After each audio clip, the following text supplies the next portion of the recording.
Good afternoon, everyone, and welcome back from the lunch break. Wow, what an incredible start to the day with this morning's panel, and I promise you that this panel is going to keep that momentum going. As Prashant mentioned, my name is Gordon Drake. I'm the Director of Market Design and Analysis at ERCOT, and I'm delighted to have the opportunity to facilitate today's discussion on innovation in demand response, a subject at the heart of my day-to-day work, and at the heart of the work of everybody who's here on this panel today. Texas is entering a period of unprecedented load growth in the years to come. Economic and population growth, industrial expansion, and the proliferation of data centers will combine to drive load on the grid dramatically higher than had been previously forecast. The emerging situation calls for an all-of-the-above approach that incentivizes the development of supply resources, both new and existing, while maximizing opportunities on the demand side to help meet system needs in the years to come. This afternoon's panelists bring a wealth of experience and diverse perspectives on how to best realize the opportunities for demand-side resources and the role that innovation, whether technological, regulatory, or market design, can play in maximizing their value. It's my pleasure to welcome to this panel John Padalino, General Counsel and Chief Administrative Officer at Bandera Electric Co-op, Ramya Ramaswamy, Director of Energy Efficiency at the Public Utility Commission of Texas, Sam Harper, Principal at Harper Advisory LLC, and Bill Barnes, Director of Regulatory Affairs at NRG. To begin our conversation today, I'd like to ask each of our panelists to give us their answer to the deceptively simple question, what is demand response? John, let's start with you. All right, I'll be put on the spot right after lunch, but thank you, Gordon. So what is DER from Bandera Electric's perspective? We take a holistic approach. I think some ways you hear it described, it's kind of compartmentalized, or maybe energy efficiency isn't demand response. At Bandera Electric, we think of it as all of the above, where we integrate energy and technology together, combining it with behind-the-meter resources, and really focused on our members. And everything we've done starts with our members. It's because we reached out to them. And I think, ERCOT as a market-based organization, it's a novel idea, but ask the consumers what they want. And we did that at Bandera Electric, and they didn't say they want demand response, but they said they want energy efficiency and renewable energy options and options to finance that. So everything that we've done centers around a technology that we built called ApolloWare. And it's a real-time, appliance-level energy monitoring platform that has DERMS capability. It's fully integrated into ERCOT. It's ADER qualified. We can follow SCED. We can participate in ancillary services. And we use a program called Energy Saver. It's an on-bill financing program to finance everything we do, ApolloWare, smart thermostats, energy efficiency improvements, solar and storage. And through that whole mechanism, we can now pull those resources into ApolloWare. Our members, once they get that real-time energy information, we kind of have passive demand response just once they have real-time information. Just like when you all are driving your cars and it's saying, I'm getting, 33 miles a gallon, and maybe you ease off or speed up, whatever you do, based on that information, our members automatically save 10%. So I saw Pablo, and I said, I think I can get you 8 gigawatts. If you put ApolloWare on every meter in ERCOT, during a peak summer day, there's 8 gigawatts of demand response. If we hook it up to those smart thermostats, we can add another 2.6 gigawatts of demand response. And then we add the batteries, and we can take those not just as demand response, but actually participate in the market. We can shift and shape our load and do everything not just for the benefit of the individual consumer, but for all of our members. So that's really how we think about demand response in a holistic way at Bandera Electric. And Rami, I'll go to you next. You're obviously overseeing a portfolio of approaches to demand response, and putting you on the spot because it was in our panel planning call that you offered up this prompting question. So interested to hear your perspective on the definition of demand response. I'm actually going to take a holistic view, to take a word out of John's lingo here. I am going to let the rest of the panelists tell us what demand response means to them, but I do want to remind everyone that load participation in ERCOT market is not a new concept. We have loads that participate in our wholesale market today and have been participating for a very long time. We have loads, both weather sensitive and commercial, that participate in our retail market. We also have loads, both weather sensitive and commercial, that participate in all emergency programs that is being offered into the market today, which is the market-based ERS and the energy efficiency-based TDU load management programs. So once again, this is not a new program of having demand response in ERCOT.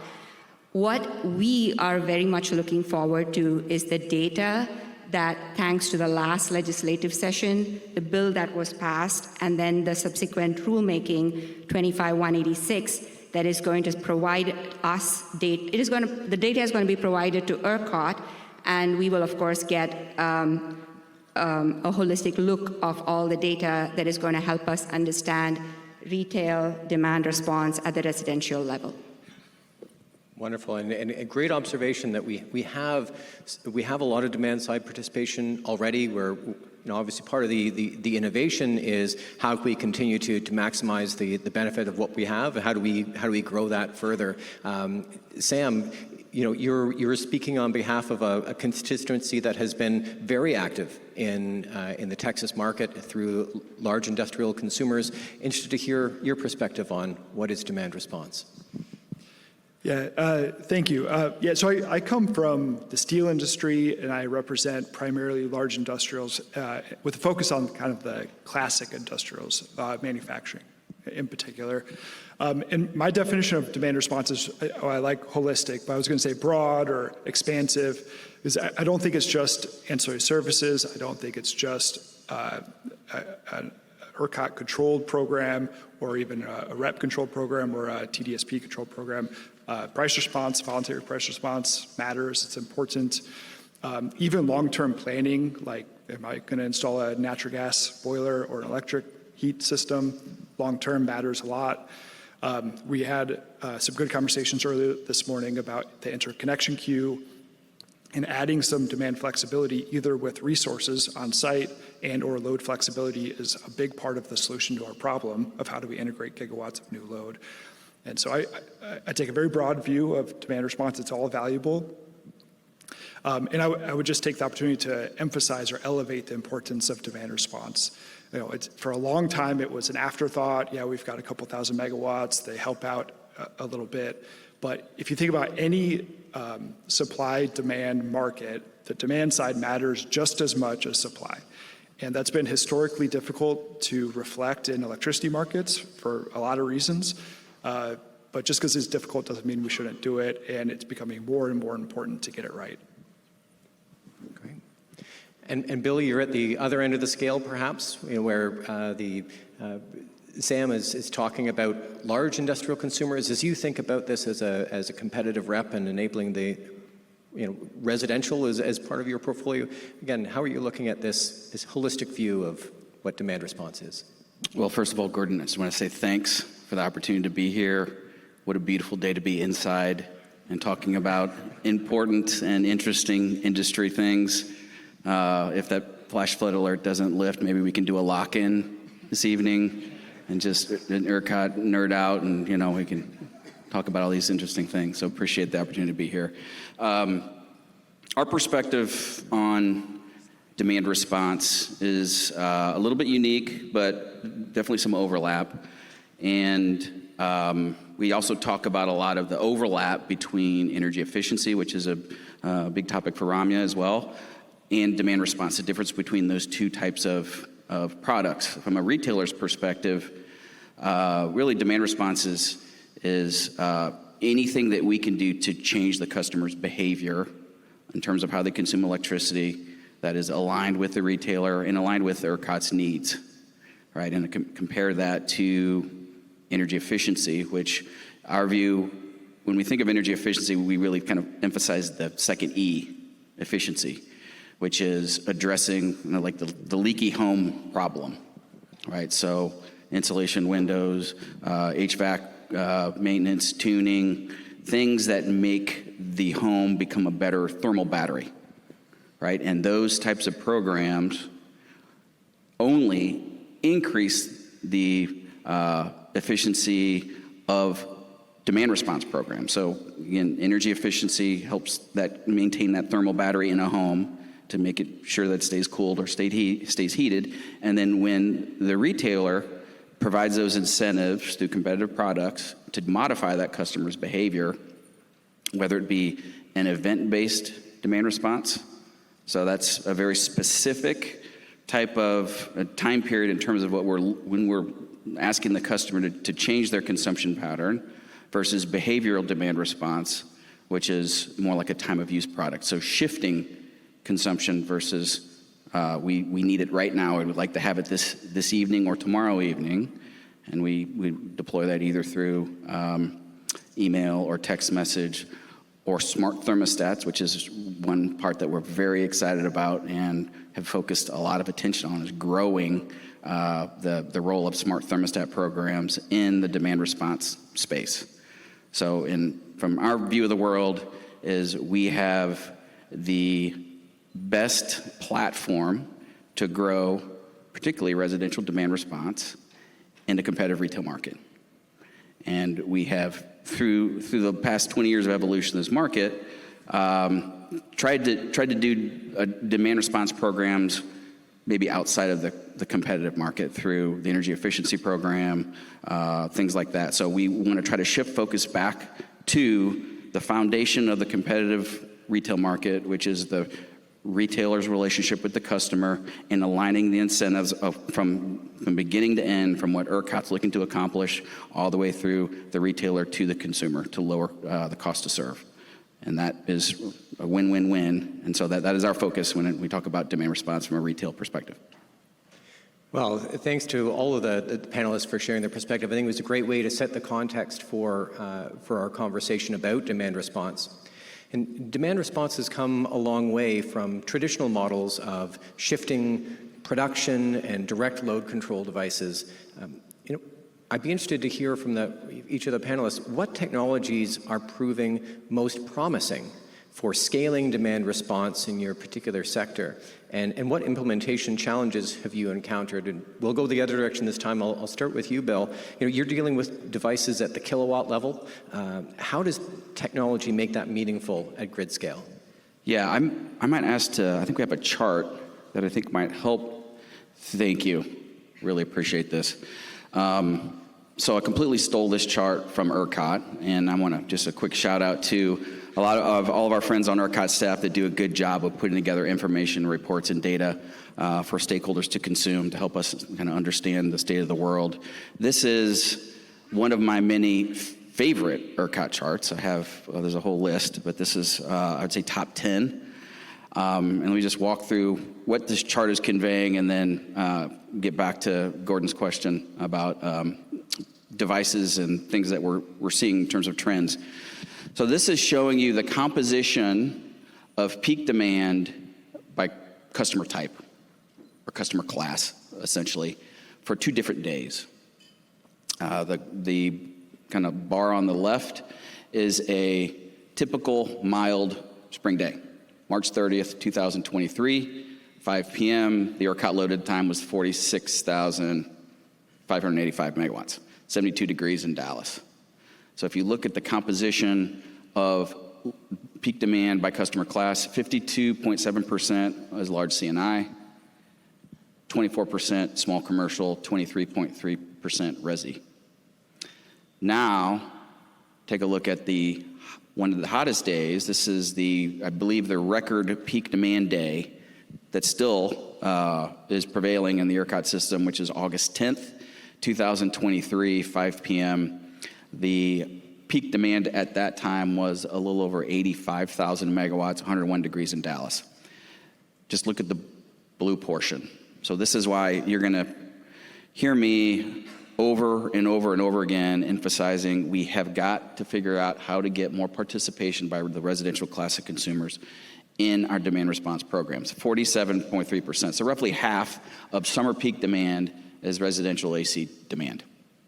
And this is in the competitive territory, so John probably has his own numbers.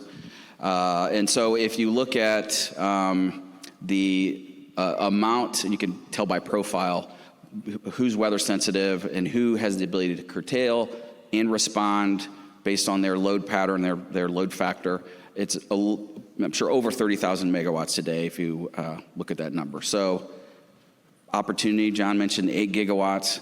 So what we as a retailer are trying to figure out is how to lock into that portion. How do we get more participation? How do we get engagement? So from a technology perspective, and this is why I really like where ERCOT is heading in the direction of the design of this residential demand response product. It has got to be simple and easy to understand by the customer. It's easy to get bogged down in technical complexity, and ERCOT will always have the desire to want to know more. I need every 4 seconds what's happening at each customer. And if you want mass scale on the residential level, you got to trust the market, right? Trust the market will respond. We'll get the incentives aligned. And so technologies, from a technological standpoint, what we're seeing that's getting the most engagement is simple messaging.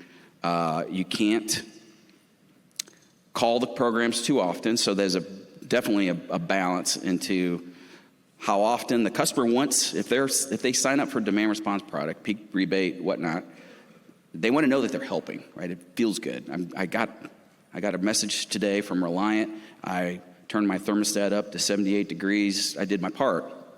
So they're finding the right amount of engagement.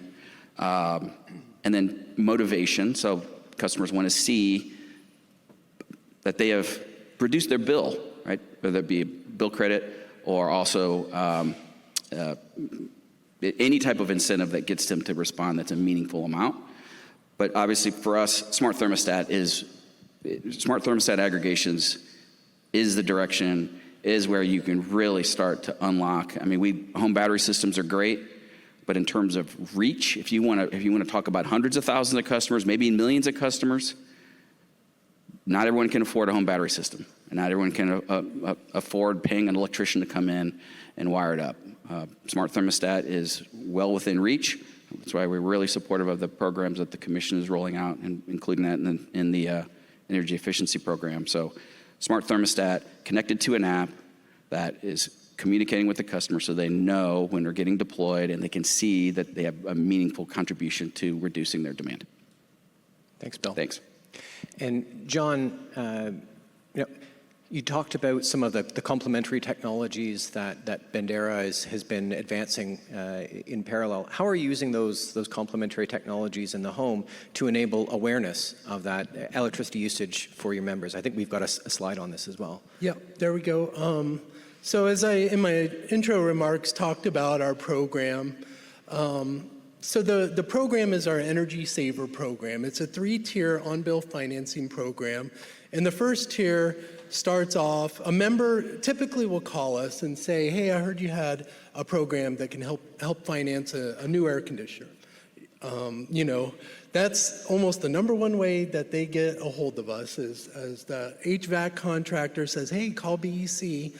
They have this program where you can finance a new air conditioner right on your bill over 10 years. They give us a call and we say, okay, before we'll finance your air conditioner, the first thing we want to do is install Apolloware. And that's the centerpiece. That's why it's in the middle of the diagram here. It's the centerpiece of everything we do. And it's an appliance level meter.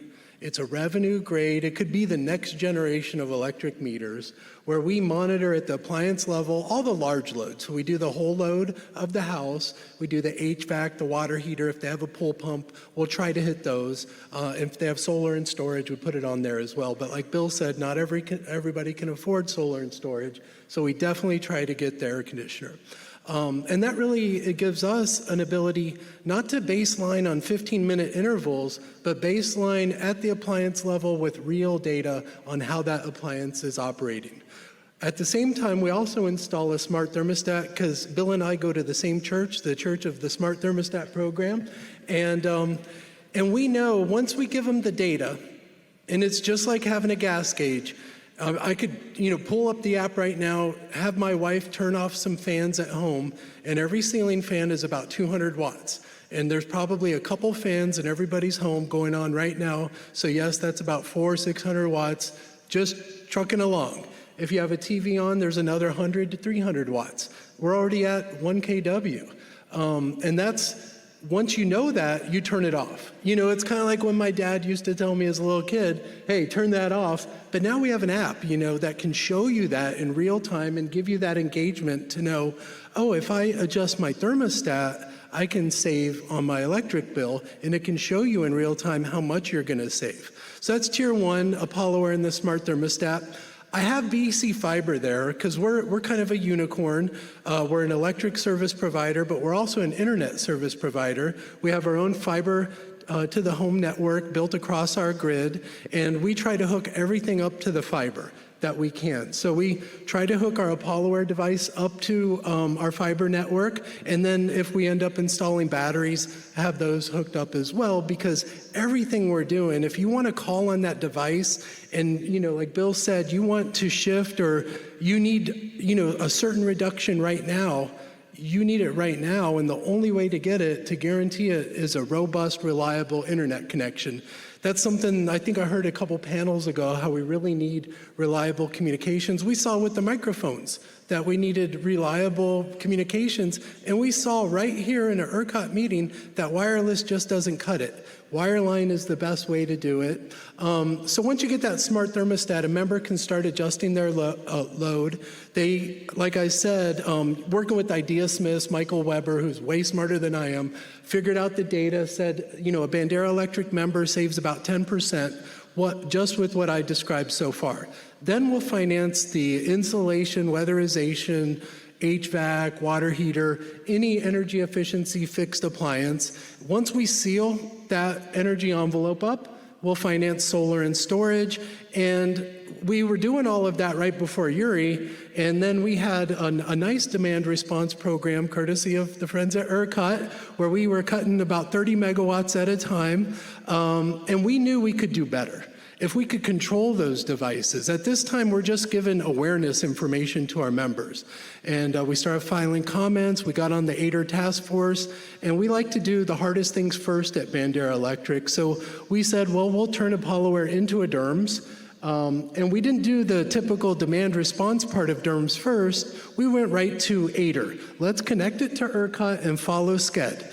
And it took us a lot of pain and suffering, but over about 14 months, we had our fleet of batteries connected and qualified in ERCOT. So that really gets us to the third tier and to the affordability issue, where we now offer our batteries on a monthly subscription service where a member can have a battery from us, and you see Base on there, we're working with them right now, where a member can have access to a battery. It's installed on their premise behind the meter. They have access during an outage, and we have access the rest of the time. So we use that for grid services, we bring it to ERCOT, we try to, play the 4CP game and do everything we can to kind of shift and shape our load profile.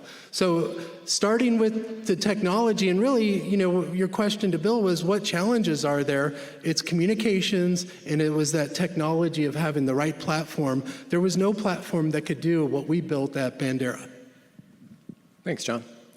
Sam, scaling back up again to the large industrial consumers, the outsider's view of large industrial processes is that they're integrated across multiple activities, perhaps labor intensive. So how does technology facilitate the necessary coordination across those activities to provide demand response when the grid needs it? Yeah, great question. And, at the industrial scale, when you're talking tens or hundreds of megawatts per site, we're not really talking smart thermostats anymore. We're talking other technologies. And it's not really about a device in particular, but it's things like, custom programming at the PLC, to control, for example, the amount of electricity versus chemical energy that goes into a process in real time. That would be a way to move the needle at that scale. It's not a device, but a good approach. There's a number of things like building a business case for a VFD on a motor.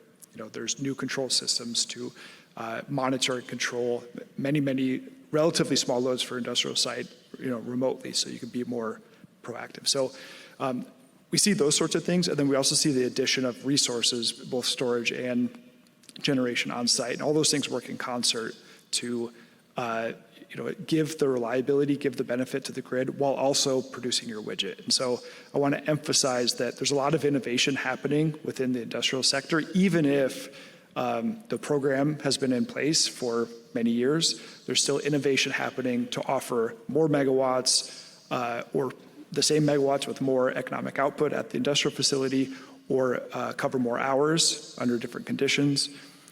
So innovation looks a lot of different ways. I think that's a great way to describe it. And this comes to your point, Rami. Demand response is not a new thing. There's a continuous evolution that's further enabled by new and emerging technology that's applied to both new resources as well as existing. So, how are regulators kind of keeping abreast of where those innovations are in those emerging technologies to maintain kind of current view of the universe of the possible and the role of the regulator in enabling that? So this has actually been one of our challenges is demand response comes in many different flavors. And I think we've just set a very good example that it is not one size fits all. And that is one of the regulatory challenge that we have. So where we at the Public Utility Commission of Texas, we come in and we think about it is how do we provide the regulatory framework that is definitely going to foster the innovation that each of the market segments brings in within the regulatory portfolio of what we can offer to them, while also making sure that the consumer is protected and what their rights are at any point in time. As a co-op, it is a very different scenario that you have, right? And our consumer protection rules that we have, or the metering rules that we have, those are some of the things that we definitely need to keep in mind as technology grows. We are 100% technology agnostic, but everything else definitely falls within our purview. And I think that perspective of the consumer is an important one. And so I would ask the panel, what changes have you seen in customer perceptions of demand response, either positive or negative? And how do you think about engaging customers in the future to build and sustain participation in demand response programs? John, you talked about kind of a suite of ways in which you're engaging with your members. Do you see demand from your members to provide more and more ways of interacting with the markets and managing their energy costs? How has that perception changed since you started to introduce some of these? And where's the appetite for more? So we have 30,000 members at Bandera Electric Cooperative, and we have about 1,400 that are participating in our Energy Saver program. So we got about 5% of the membership in 5 years. And I think we launched the program right during COVID, so it was an awesome time to start a new program. And then, of course, a year later, we had Uri. But there was probably a boon to the system. Media people don't repeat that, but in the sense that, it really increased the awareness. We all know that. I'm understating it, right? Our members, the consumers, your average everyday Texan, my mom and dad, they have PTSD from Uri. And if the lights flicker, they call, what's going on? Do you have to, are we shedding load? They know the term load shed now. And I think, They come to us like I explained, they hear about the program, but they were asking for these kinds of programs back in 2014 when we surveyed them, when we started building these things. And now I think we're just seeing more and more interest grow every year. It's almost doubling every year where, they want to know what's available. I sent one email out on our battery program, the pilot that we're doing with BASE, and I fully sold out in one day. And that's because people want devices that they can manage their electricity consumption. They want devices that maybe give them energy during an outage. They want to be aware of how they're using electricity. It takes a lot of education, especially on our smart thermostat program, where you're going to be doing this all the time. And, we explain and we use an EcoBeat thermostat, which gives the consumer a lot of control about how much we can control that thermostat. We kind of walk them through that. Our member relations folks have had a lot of training to be able to have that conversation. And once we, make that connection with them, I think the interest is there and it's just going to grow. Excellent. Sam, do you anticipate more uptake from large consumers who want to take up opportunities to be more responsive with their load, or is it a matter of maximizing what already exists in cost management? So where do you see that customer perception and priority from your sector? That's a great question. I think it's a mix. I think some are close to maxed out as far as total megawatts I can give. So it's about efficiency and optimization within their process. I think there's others that have considered themselves, hey, we're a firm load, and now they're starting to think very creatively about, partially with the availability of new technology, including new resources, but partly just because the season we're in of this market calls for it. So it's really a mix, I would say. Excellent. And Bill, is demand response and the offerings of these programs seen as a positive way to engage with potential customers and perhaps retain customers in a competitive retail sector? Yes, definitely. So this is where we get pretty excited about what the Commission is doing with the Smart Pilot program. So I think in terms of how we use energy efficiency dollars to help enable and empower the competitive retail market, one way to do that is to get smart devices in homes. Right? There's a heat pump working group, which that's a whole other separate topic about resistance heat. But for residential demand response for summer, it's getting as many devices as we can into the homes, and then getting the engagement by the customers. I think one of the big lessons that we learned is from a retailer, the secret sauce is trying to find the right incentive and the right education and messaging that gets the customer to engage. I'm going to use an example. John mentioned Uri. There is definitely still a Uri hangover amongst some customers where you just have some of the crowd that's, don't touch my thermostat, don't take my guns. So those big folks, you just got to leave them alone. And the example I'm thinking of is when we issue conservation alerts. So the difference between customer is engaged, customer enrolled in a product, customer is actively participating versus even just a simple conservation alert saying, hey, you guys all may want to think about reducing your electricity consumption from 3 to 5 p.m. or whatever it is. I think in 2023, so just 2 years after Uri, we issued quite a few conservation alerts. As we all recall, it was a pretty hot summer, so ERCOT. We actually got complaints filed against us at the Commission, basically saying, quit giving me a conservation alert against Reliant. Just, we don't want to hear it anymore. I'd say there were at least 20 to 30 complaints filed on just conservation alerts. So again, this goes back to how do you get the customer to engage, educate them so they understand what role they can play, what would motivate them to participate, get them the financial incentive to do so, working with the existing framework we have to get devices in homes and then let the competitive retail market go to town. So, and I think we're just kind of beginning this next phase of a significant amount of growth there with what we're doing with smart thermostats, both at the Commission and in the competitive retail market. And Ramya, you'd given us the original segue into this topic about the customer perspective. As a regulator, you must weigh the perspectives of consumers providing demand response and those who benefit from that response, but also bear the cost. And sort of how does the regulator view that balance as you're trying to provide the framework for innovation and participation, but also have that mandate to oversee overall cost to the system? Well, demand response is one aspect of the market. It is not definitely going to take over the entire reliability standard. With that said, we have to remember that most of the consumers who are customers who are participating in demand response, it is a voluntary market.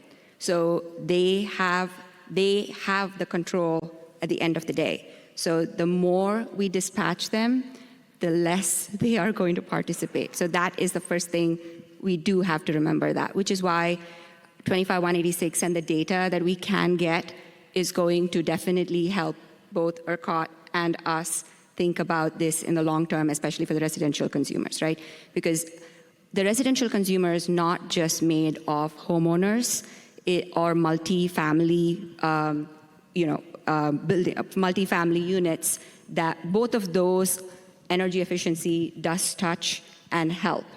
We also have renters who have very little control over a lot of what we are talking about, right? Be it resistance heat or smart thermostat, it is out of their control. So this is where, in a lot of ways, typically my usual spiel is to first talk about energy efficiency first before we talk about demand response. Without energy efficiency, actually, Bill, you made that point, thank you. Without energy efficiency, we are not going to have demand response, because as soon as the consumer's comfort level is taken away, they are going to go make that change, and we are not going to get what we need out of it, whatever we are going. I mean, it also depends on, I keep hearing, ever since I've been on this role, one thing that I've heard is pay for performance. That is something I'm still trying to understand what that will mean to me as a consumer first, then as a regulator, right? It's like, are you actually telling me that somebody actually made this comment during the Friday workshop? Can I just turn off the breaker if that is what you're going to pay me for? And that is something that we have to keep in mind with this particular program. Great, thanks, Ramya. Before we go to questions from the audience, I'm going to take one more, and we'll do a bit of a lightning round. And Ramya, I'm going to let you off the hook for this, because I think you and I are going to be on perhaps the receiving end of some of these suggestions. The question is, what no-regrets actions can we be taking now to leverage the capability of demand response in an increasingly variable system on both the supply side and demand side? And how is your view on those actions informing investments that you're making, either in technology or other enablers? We'll start with you, John. That's a lot there for a lightning round. Open access, I think, device manufacturers need to have an open access standard so we can integrate those into our platforms. I think we need to rethink first we have to realize we have a problem, then we have to admit it, and the problem is that the meters aren't smart. And once we get beyond that idea and try to really create a metering platform where we can get to an appliance level type world, I think that's where the future is going, and this is an innovation summit, so we should be thinking about that. And those would be perfect no regret actions that would put us in good shape for the future. Sam? Yeah, well, I would say, first of all, I would applaud all the new programs trying to bring residential customers into demand response. I think that's great. And the broader point, I think, is that demand response, no resource is perfect, no generator is perfect, every single resource we could think of has a limitation. But what's special about demand response from a robustness and resilience perspective is its failure point is different than all the other resources. So you can have the natural gas system fail and still demand response can step up, et cetera. So I think rolling out these programs is a no regrets thing. The other thing I would say is on the industrial side, those megawatts that already provide megawatts, especially to ERCOT, for example, load resources are essentially rationed right now. Not all those megawatts get to ERCOT, and that's a relatively complicated topic, how to reform, but thinking about how to do that and increasing the participation in the rest of the answer service suite would be very interesting. And then finally, I would say I'll maybe invert your question and touch on, a complicated topic, but 4CP. There's going to be discussions about 4CP. Reasonable people can disagree, but we should recognize that it's a well-understood program. ERCOT relies on it today, and I guess I'm inverting your question. That could be a regrets thing if we don't get it right. Bill? Were you just defending 4CP? Yeah, I'll defend 4CP. We definitely did the lock-in. So bar the doors. No, I'm joking. It won't be a shock to anyone that our no regrets solution would be what ERCOT has initiated last Friday, which is developing a residential demand response program. And there's a lot of good feedback, things that I think we do need to work on. But I'm going to kind of share a little bit of NRG's worldview here, considering some of the discussion from the last panel as well, considering what the future holds for us, particularly in ERCOT, with the growth of large loads. So my company believes that load growth, a significant portion of that load growth is real, is going to happen.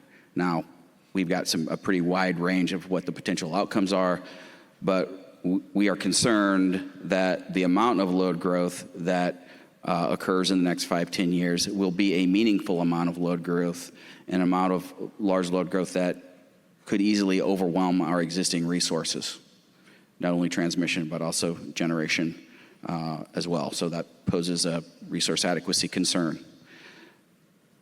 To us, one of the main tools available that can actually be developed with enough time to help solve that problem is residential demand response in the competitive retail market. It's way faster to get access to. The numbers are there. There are thousands and thousands of megawatts available. We just need to find the right type of product and the right financial incentive to get them to respond so that the residential class can participate in the wholesale market, which is what we have to do. We are concerned about the reliability impacts of the coming load growth, which is why there's mention of Senate Bill 6. There's a lot of good parts of Senate Bill 6 that my company thinks needs to happen so that we can help manage that large load growth. We want data centers, we want economic development in the state of Texas, but we have to prioritize the health and safety of the public. That is like a non-starter, game over if that doesn't happen. And I hope everyone in the room agrees with that point. So there's things that we can do to help manage that. Residential DR is one of the priorities that we can get access to in the time frame to help solve the problem. Thanks, Bill. Looking at the questions we received, I think it's safe to say that the typical audience member at the ERCOT Innovation Summit probably self-selects to be the sort of person who wants to be one of those engaged customers. John, you've done a great job evangelizing on behalf of ApolloWare. A question from the audience, whether they can install ApolloWare themselves, or that's something that's only available from Bandera. So we, at Bandera, we install it on any of our members' homes who participate in our program. We license it to other utilities, and they install it. We haven't built it as a consumer retail product. So the answer is really through the utility, because that's our vision of really, we help other utilities create programs like what we've created at Bandera Electric, and part of that is using ApolloWare, and so that's all kind of operated through the utility. And demand response is seen as perhaps a shorter duration type resource, particularly on the residential side. Is there a technological solution or a way in which we can increase the duration and sort of sustainability of that response to see longer duration events? Maybe I'll ask Bill, since John, you took the last one. That's probably home battery systems. We worry about cost and complexity there. There's certainly a good portion of the population of customers that want and can afford home battery systems. But if we're talking mass scale, that's probably going to be a challenge. In terms of the duration of response, right? Customers are only willing to suffer so much in 80-degree temperatures or if it's cold. So, there is a finite duration and number of calls as well. We definitely learned that in the summer of 2023 is you get to a certain point and customers they don't want to be bothered anymore. So there's a sweet spot there that we need to hone in on. Well, this has been a fantastic conversation. I want to thank each of the panelists for joining us, John, Ramya, Sam, and Bill. Hopefully you have found this panel as exciting and invigorating as I have.